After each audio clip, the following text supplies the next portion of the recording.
പ്രഭാഷകൻ 39-ാം അധ്യായം 1 മുതൽ 35 വരെയുള്ള വാക്യങ്ങൾ. നിയമപണ്ഡിതൻ.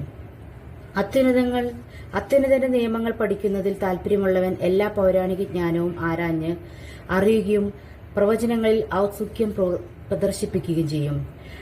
അവൻ വിശ്രുതരുടെ വാക്ക് വിലമതിക്കുകയും ഉപമകളുടെ പൊരുൾ സൂക്ഷ്മമായി അപഗ്രഥിക്കുകയും ചെയ്യും.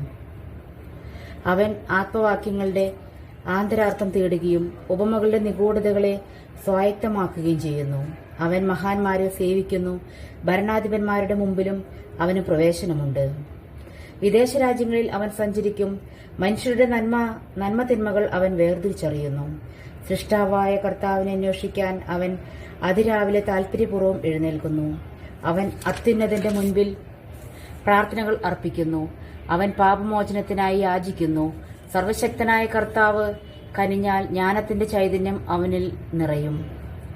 വിജ്ഞാനവചസ്സുകൾ പൊഴിഞ്ഞ് പ്രാർത്ഥനാപൂർവം അവൻ കർത്താവിന് നന്ദി പറയും. അവന്റെ ചിന്തയും അറിവും നേരായ മാർഗത്തിലേക്ക് തിരിയും. അവിടുത്തെ രഹസ്യങ്ങളെക്കുറിച്ച് ധ്യാനിക്കുകയും ചെയ്യും.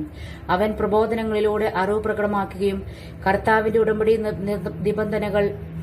നിബന്ധനകളിൽ അഭിമാനം കൊള്ളുകയും ചെയ്യും. അനേകർ അവന്റെ ജ്ഞാനത്തെ പുകഴ്ത്തും.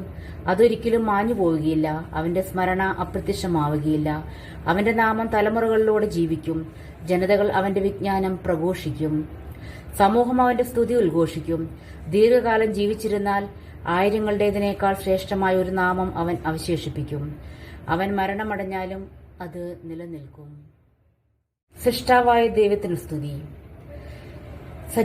സചിന്തിതമായ കാര്യങ്ങൾ എനിക്ക് ഇനിയും പറയാനുണ്ട്. പൂർണ്ണചന്ദ്രനെ പോലെ ഞാൻ പൂരിതനാണ്.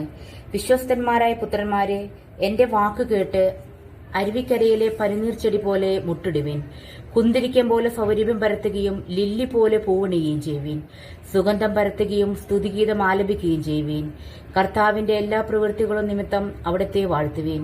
സ്തുതികളോടും ഗാനാലാപത്തോടും വീണനാദത്തോടും കൂടെ അവിടുത്തെ നാമത്തെ മഹത്വപ്പെടുത്തുകയും അവിടത്തോട് നന്ദി പറയുകയും ചെയ്യുവിൻ.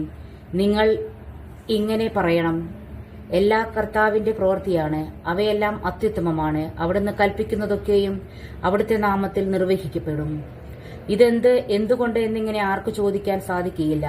യഥാകാലം എല്ലാം വെളിവാകും. അവിടുന്ന് അരുളി ചെയ്തപ്പോൾ ജലം കുന്നുകൂടി. അവിടുന്ന് കൽപ്പിച്ചപ്പോൾ ജലാശയങ്ങൾ ഉണ്ടായി. അവിടുന്ന് കൽപ്പിച്ചപ്പോൾ അവിടുത്തെ ഇഷ്ടം നിറവേറ്റുന്നു. അവിടുത്തെ രക്ഷാകരശക്തിയെ പരിമിതമാക്കുക ആർക്കും സാധ്യമല്ല. മർത്യന്റെ പ്രവർത്തികൾ അവിടുന്ന് കാണുന്നു. അവിടുത്തെ ദൃഷ്ടിയിൽ നിന്നും ഒന്നും മറഞ്ഞിരിക്കുന്നില്ല. അനാദി മുതൽ അനന്തത വരെ അവിടുന്ന് അവയെ കൈക്കൊണ്ടിരിക്കുന്നു. അവിടത്തേക്ക് ഒന്നും വിസ്മയകരമല്ല. എന്തുകൊണ്ട് എന്നിങ്ങനെ ആർക്കും ചോദിക്കാൻ സാധിക്കുകയില്ല. ഓരോന്നും സൃഷ്ടിക്കപ്പെട്ടിരിക്കുന്നത് നിശ്ചിതോപയോഗത്തിനാണ്. അവിടുത്തെ അനുഗ്രഹം നദി എന്ന പോലെ വരണ്ട ഭൂമിയെ ആവരണം ചെയ്യുന്നു. വെള്ളപ്പൊക്കം പോലെ അതിനെ കുതിർക്കുന്നു. അവിടുന്ന് ശുദ്ധജലത്തെ ഉപ്പാക്കി മാറ്റുന്നത് പോലെ ജനതകൾ അവിടുത്തെ കോപത്തിനിരയാകും. വിശുദ്ധർക്ക് അവിടുത്തെ മാർഗം മൃദുവാണ്. ദുഷ്ടർക്ക് പ്രതിബന്ധങ്ങൾ നിറഞ്ഞതാണ്. തിന്മ ദുഷ്ടർക്കെന്ന പോലെ നന്മ ശിഷ്ടർക്ക് വേണ്ടിയും ആദ്യം മുതൽ തന്നെ സൃഷ്ടിക്കപ്പെട്ടു. മനുഷ്യന്റെ ജീവിതത്തിലെ പ്രാഥമിക ആവശ്യങ്ങൾ ജലം, അഗ്നി, ഇരുമ്പ്, ഉപ്പ്, ഗോതമ്പ്, പാല്, തേൻ, വീഞ്ഞ്, എണ്ണ, വസ്ത്രം ഇവയാണ്. ദൈവഭക്തർക്ക് ഇവയെല്ലാം നന്മയായും ദുഷ്ടന്മാർക്ക് തിന്മയായും പരിണമിക്കുന്നു. പ്രതികാരത്തിനായി സൃഷ്ടിക്കപ്പെട്ട കാറ്റുകളുണ്ട്. കോപാവേശത്താൽ അവ ആഞ്ഞടിക്കുന്നു. സംഹാരമുഹൂർത്തത്തിൽ അവ ശക്തി മുഴുവൻ ചൊരിഞ്ഞ് സൃഷ്ടാവിന്റെ കോപം ശമിപ്പിക്കും. അഗ്നിയും കൽമഴയും ക്ഷാമവും മഹാമാരിയും പ്രതികാരത്തിനു വേണ്ടി സൃഷ്ടിക്കപ്പെട്ടവയത്രേ. ഹിംസ്രജന്തുക്കളുടെ ദ്രംഷ്ടകളും തേളുകളും അണലികളും ദൈവഭയമില്ലാത്തവനെ ശിക്ഷിച്ചു. നശിപ്പിക്കാനുള്ള വാളും അങ്ങനെ തന്നെ.